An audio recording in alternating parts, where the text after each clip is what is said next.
Liberando su potencial. Hablando de potencial humano, ¿alguna vez se han preguntado a qué se debe la gran disparidad de resultados y desempeño entre una persona y otra?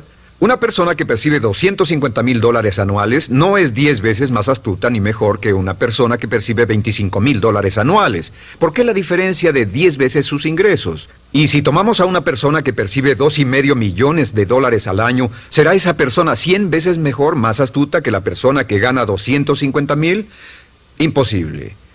En un estudio reciente de coeficiente intelectual probaron a 1,000 personas de una cierta población y llegaron a la conclusión de que la mejor persona entre los 1,000 solo era 2,5 veces más astuta que la persona de menor coeficiente intelectual. Solo 2,5 veces la disparidad, y tal vez eso sea con toda la población.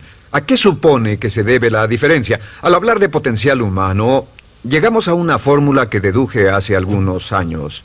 Tal vez eso lo explique un poco. La fórmula comienza con lo que llamamos AI. O sea, atributos innatos, las cualidades, la inteligencia, la habilidad, el temperamento, cosas con las que se nace que no pueden cambiarse mucho. Además de los atributos adquiridos. Estos atributos son muy importantes, son su educación, su capacitación, sus capacidades, su experiencia, conocimiento, sabiduría, etcétera, multiplicado por A, que su actitud es igual al potencial humano individual, o al desempeño humano individual o resultados individuales humanos. Ahora, de estos tres, los atributos innatos se traen desde el nacimiento. Los adquiridos pueden cambiarse, pero se necesita cierto tiempo para ello, aunque a veces cambiamos muy rápidamente. Cierta información valiosa puede cambiar dramáticamente su eficacia, pero las actitudes pueden aumentarse o disminuirse dramáticamente en segundos. Cada vez que mejoramos nuestra actitud, multiplicamos todas nuestras capacidades. Una actitud ha sido llamada acertadamente el lenguaje más importante del ser humano, la palabra más importante del idioma en el humano. Todo lo que hacemos en la vida, según un estudio en Harvard entre estudiantes ejecutivos, será en un 85% de actitudes. Un 85% de su éxito estará determinado por su actitud. Eso significa que está determinado por cuán positivo o cuánta actitud mental positiva se tenga. Las personas con actitudes mentales positivas tienden a avanzar más rápidamente, se mueven hacia la cima en organizaciones valiosas, ganan más dinero, sacan más satisfacción de la vida. Una actitud mental positiva no significa que baile por las calles y arroje flores. Solo significa que tome una actitud constructiva en general o se aproxime hacia su trabajo, su vida, sus problemas, relaciones, etc. Según el informe Cox de las empresas americanas, según la revista Success, un 85% o más de todo lo que se logra se debe a la actitud. Y la pregunta es, ¿de dónde vienen las actitudes? Las actitudes vienen de las expectativas. Muy simple, ya hablamos de eso. Y una forma muy poderosa de mejorar su actitud instantáneamente es decir, aunque no lo crea, pienso que algo maravilloso va a ocurrirme hoy. Como dijimos antes, nuestras expectativas sobre los desenlaces determinan nuestra actitud. Si espera que las cosas salgan bien, tendrá una actitud positiva. Si espera que salgan mal, tendrá una actitud negativa. Y lo maravilloso es que podemos fabricar nuestras expectativas. Podemos esperar lo que deseamos. Podemos esperar cosas buenas, cosas malas, y no nos decepcionaremos. ¿De dónde surgen nuestras expectativas? Nuestras expectativas surgen de nuestras creencias y de nuestros valores.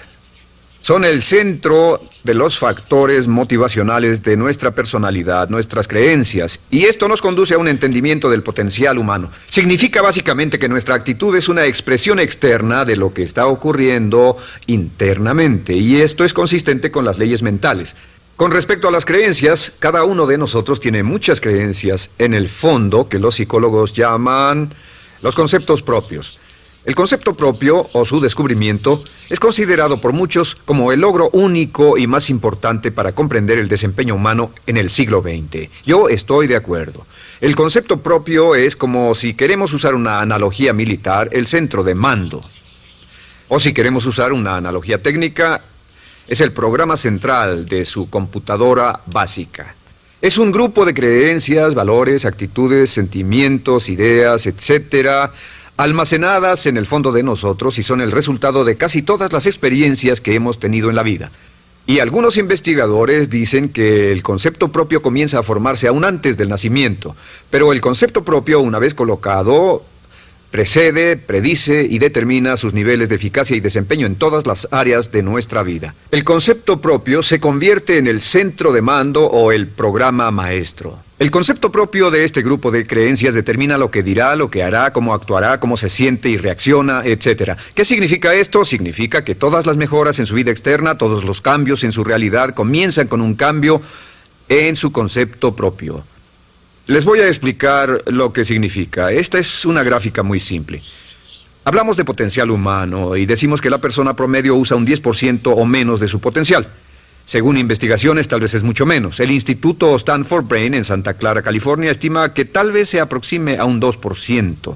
Seremos generosos y diremos que la persona promedio usa un 10%. Significa que en los mejores casos, la mayoría, como usted o yo, no usamos un 90% de nuestro potencial. Uno de los mejores filósofos, Oliver Wendell Holmes, dice que la tragedia de la persona promedio es que llegan a la tumba con su música aún por dentro. Aún están funcionando con mucho menos de su potencial total. Y esto es el potencial humano. Sabemos que existe una relación directa entre el potencial humano y el concepto propio. Pero como nuestros conceptos propios o nuestras estimaciones de nosotros mismos generalmente son mucho menores de lo que debieran ser, nuestro nivel de desempeño y eficacia también es menor. Sabemos que nuestro concepto propio es altamente subjetivo.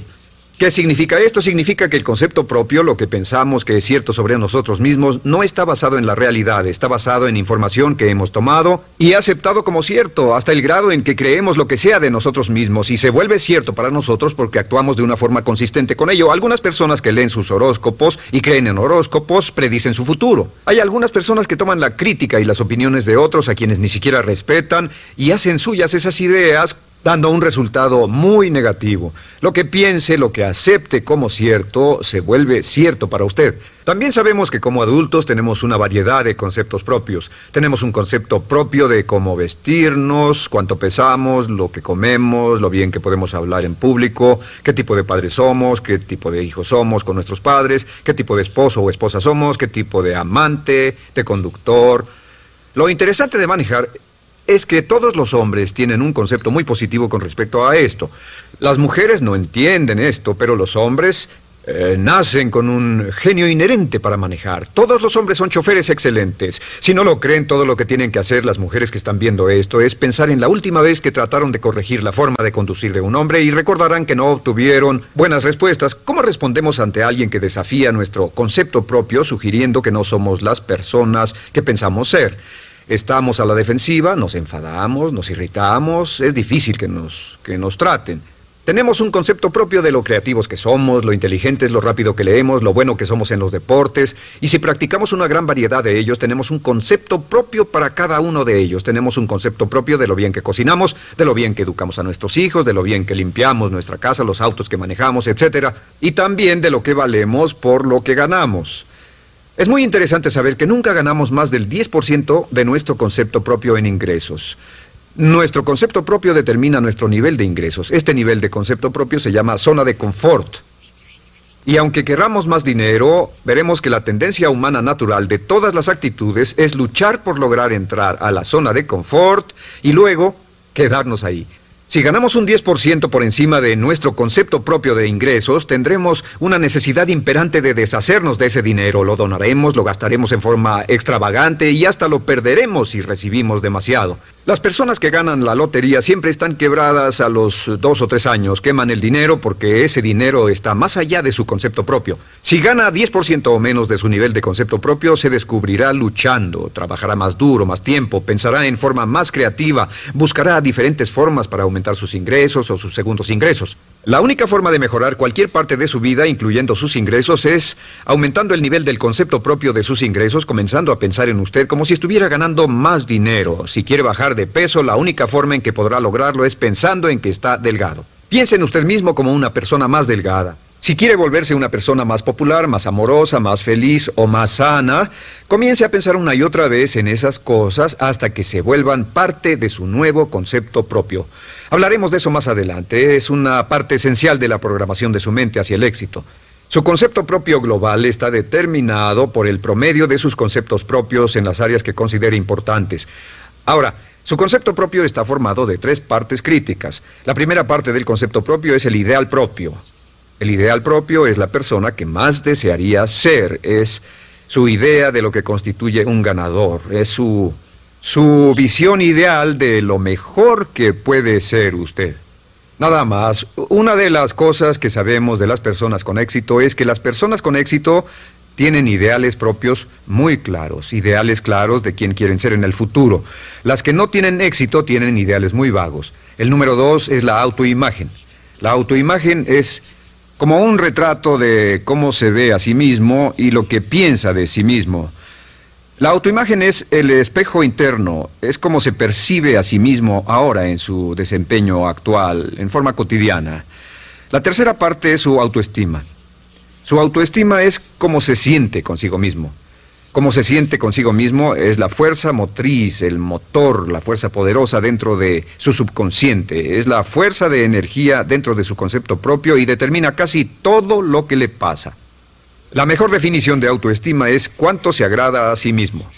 Cuánto se agrada a sí mismo como esposo, cuánto se agrada a sí mismo como empleado, cuánto se agrada a sí mismo como jefe, como inversionista, como orador profesional, como atleta, etcétera. Según se agrade a sí mismo, su nivel de autoestima, su sentimiento emocional global respecto a cualquier área de su vida, determina su desempeño y su eficacia en dicha área.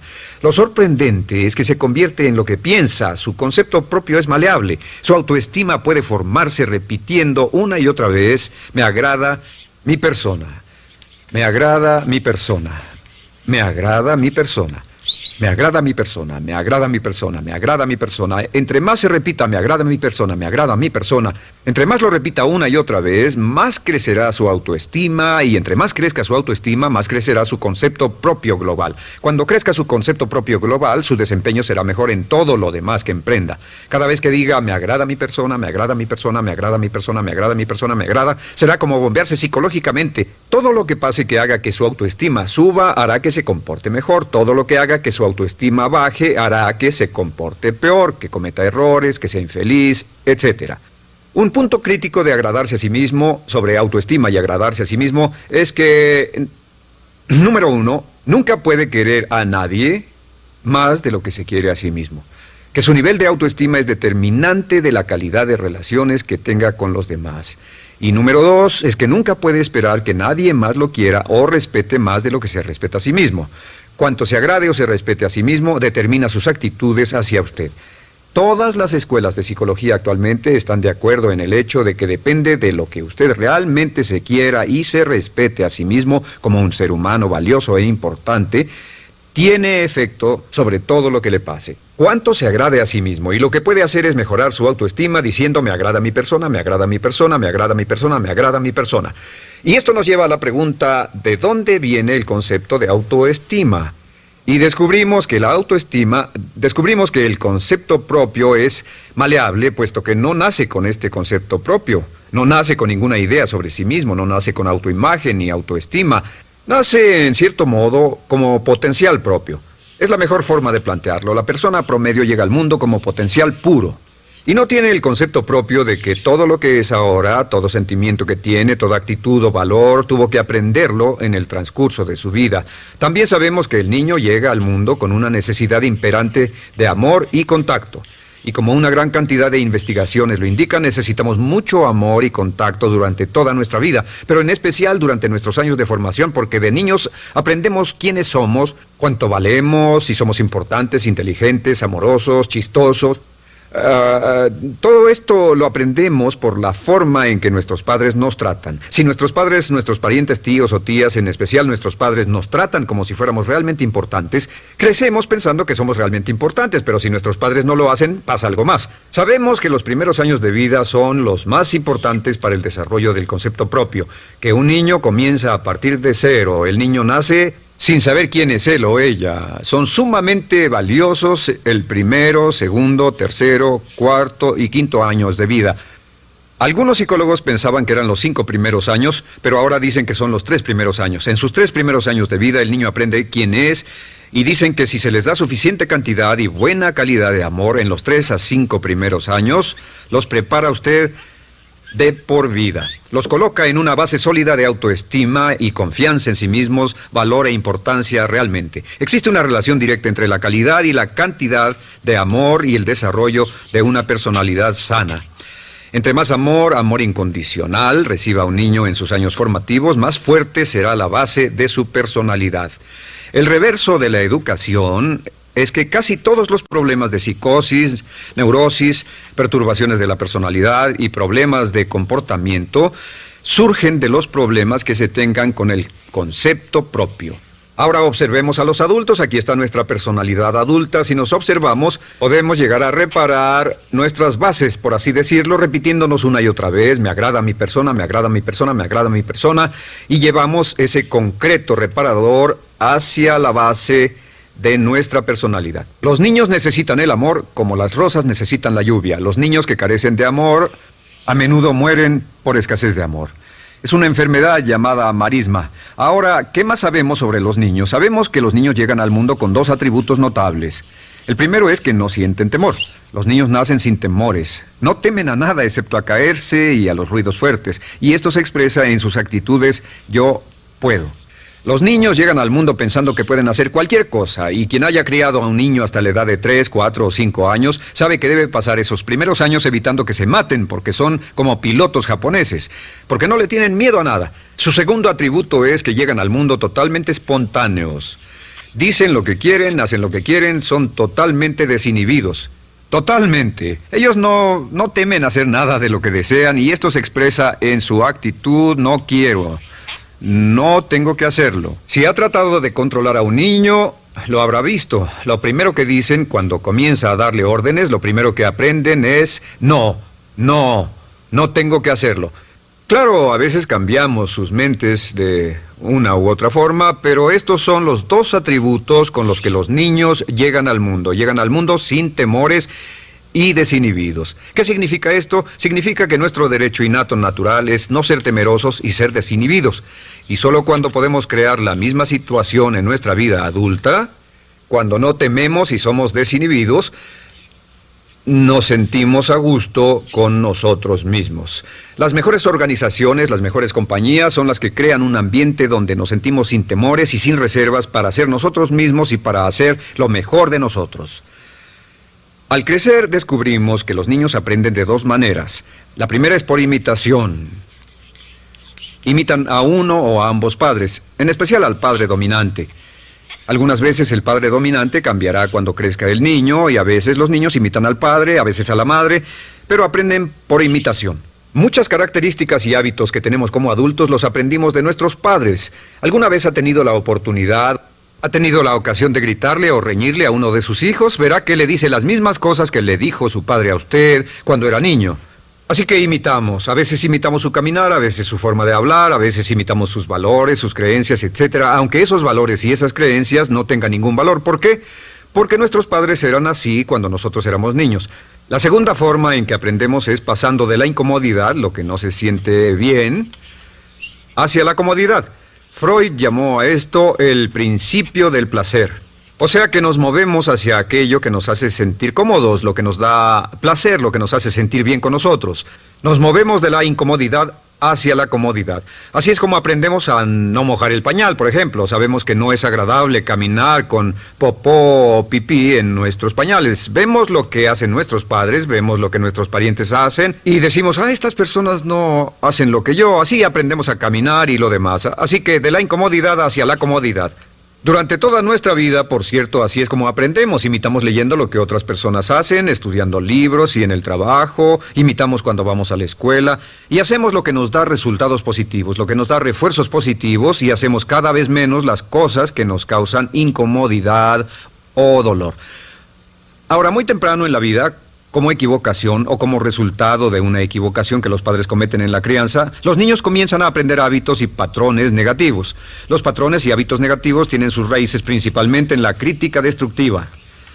La crítica destructiva comienza muy temprano en la vida, a veces en los primeros meses. Y la crítica destructiva la usan los padres para dirigir y controlar a sus hijos. Desafortunadamente, tiene un efecto muy peligroso y dañino sobre nosotros, ya que la crítica destructiva tiende a minar la integridad de la personalidad del niño. Muchos de nosotros, incluyéndome a mí y a muchos de ustedes, nos hemos visto minados y heridos por la crítica destructiva más que todas las guerras en la historia. Ahora, como resultado de la crítica destructiva, comenzamos a desarrollar hábitos y patrones negativos. Los patrones de hábitos negativos son respuestas condicionadas hacia los estímulos. Los patrones de hábitos negativos se desarrollan en los inicios de la vida. Se desarrollan como resultado de una repetición del temor y el dolor una y otra vez. Se desarrollan como resultado de la crítica destructiva, el castigo físico, etc. En los inicios de la vida comenzamos a desarrollar dos manifestaciones que nos persiguen durante toda nuestra vida y más que ninguna otra cosa inhiben nuestro potencial. La primera es la llamada patrón de hábito negativo inhibido. El patrón de hábito negativo inhibido se aprende cuando al niño le dicen una y otra vez no.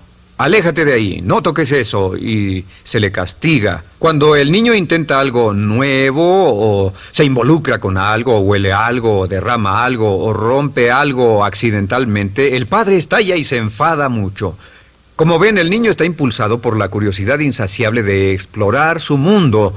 Y lo que pasa es que cuando lo explora o se interesa y echa a perder algo, si el padre reacciona golpeando al niño, el niño comienza a pensar cada vez que intento algo nuevo, cada vez que intento algo diferente, cada vez que voy más allá de mis límites, cada vez que me salgo de mi zona de comodidad, cada vez que no juego sanamente, me golpean, me castigan, me lastiman, me envían a mi alcoba y me siento mal. Y muy pronto el niño desarrolla el sentimiento de no puedo, no puedo.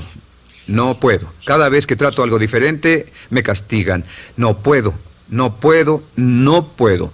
Es como la respuesta de Pavlov. Pavlov sonaba la campana y le daba de comer a un perro, y el perro salivaba, y Pavlov alimentaba al perro. Mientras sonaba la campana, el perro salivaba y siguió haciendo eso, y después Pavlov solo sonaba la campana y el perro salivaba. Lo que pasa en la vida adulta es que esto crea lo que llamamos temor al fracaso. El temor al fracaso es una respuesta condicionada a un proceso de crítica destructiva que ocurre en los primeros 5 o 6 años de la vida.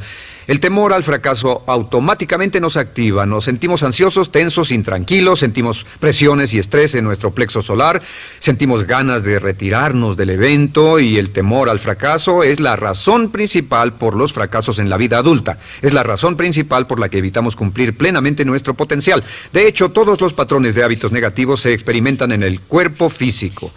Puedes saber cuál es un patrón de hábito negativo porque se siente en el cuerpo físico, precisamente. El patrón de hábito negativo inhibido, el temor al fracaso, el no puedo, ocurre primero que todo en el plexo solar. ¿Ha tenido la ocasión donde debe hablar frente a un grupo, debe ir a una revisión de su desempeño, o debe hacer una llamada determinante? Primero su plexo solar se aprieta. Si el temor continúa, su respiración se acelera. Su corazón comienza a latir apresuradamente, su frecuencia respiratoria aumenta y le duele la cabeza como migraña en la parte frontal, su garganta se le cierra y no puede hablar y se le seca la boca por completo. Y como se pone tan tenso y asustado, va corriendo al baño. Estas son todas las manifestaciones. No hay peligro físico, pero sí peligro psicológico, una respuesta condicionada. Cuando sentimos estas cosas, la tendencia es retirarse de la situación que las ocasiona y es la razón por la que no logramos mucho si retrocedemos. Es muy importante. El segundo patrón de hábitos negativos es el compulsivo. El patrón de hábito negativo compulsivo se aprende cuando a los niños se les dice una y otra vez, más vale que lo hagas. Si no lo haces, tendrás problemas o me las pagarás.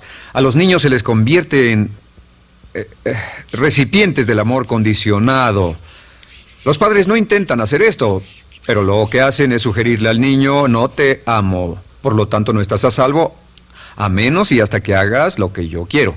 El niño crece sintiendo, tengo que hacer lo que quiera mi mamá. Debo complacerla, debo complacer a papá, debo complacer a los demás, debo complacer a mis parientes y a veces debo complacer a mis semejantes, debo complacer a mis maestros, debo complacer a todo el mundo y crecen con esto, debo. No puedo hacer lo que quiero hacer, debo hacer lo que complace a las demás personas. Este patrón de hábito negativo muy temprano en la vida se traduce en el temor al rechazo.